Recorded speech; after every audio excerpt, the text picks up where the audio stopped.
एक देखिए जहन में बात रखें, मुझे एक बड़े अच्छे स्कॉलर ने एक रिसर्च भेजी है, बड़ी अच्छी रिसर्च है उसकी। हर 100 साल में अल्लाह इस किस्म का अजाब नाजिल फरमाता है।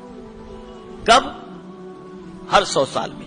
1720 के अंदर प्लेग आया, 1820 के अंदर कॉलेरा आया, 1920 के अंदर स्पेनिश फ्लू आया, स्पेनिश फ्लू, और 2020 के अंदर कोरोना वायरस।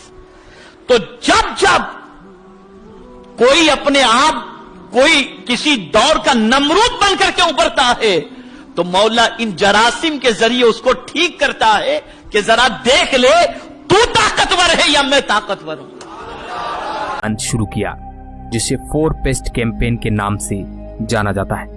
इसको 4 कीट अभियान के नाम से भी जाना जाता है। इस अभियान के तहत उन्होंने 4 जीवों मच्छर, मक्खी और गोरैया चिड़िया को मारने का आदेश दे दिया था। उनका कहना था कि ये चारों जीव किसानों की मेहनत को बेकार कर देते हैं, खेतों में मौजूद उनके सारे अनाज खा जाते हैं, इन्हें मार देना चाहिए।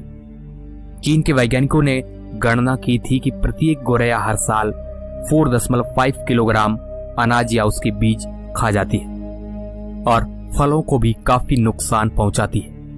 अगर चीन में मौजूद सारे गोरैया को मार दिया जाए तो बहुत ही बड़ी मात्रा में अनाज के उत्पादन को बढ़ाया जा सकता है और बाद में बढ़े हुए उत्पादन को बाहर के देशों में निर्यात किया जा सकता है। माओ ने इस समस्या के समाधान के लिए ग्रेट स्पैरो अभियान स्टार्ट किया, मगर असल में वह अभियान नहीं बल्कि युद्ध था। इन चारों जीवों को खत्म करने के लिए चीनी आम जनता से लेकर सेना तक का इस्तेमाल हुआ।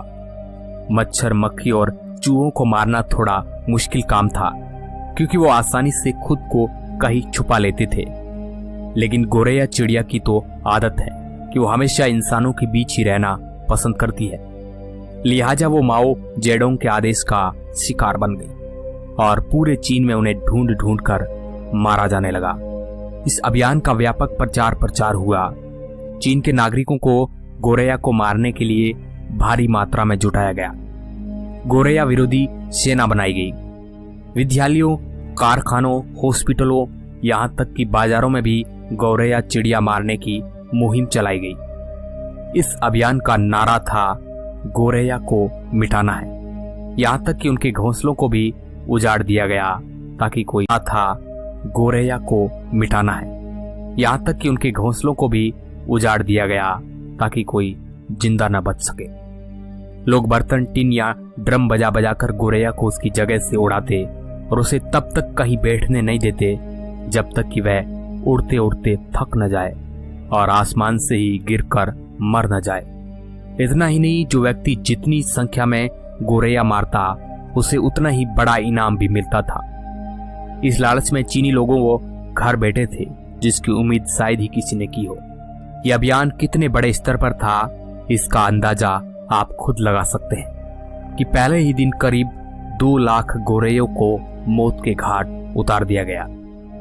उस वक्त जहां तक नजर जा रही थी वहां पर केवल नजर आ रही थी मृत्यु हुई गोरैया चिड़िया।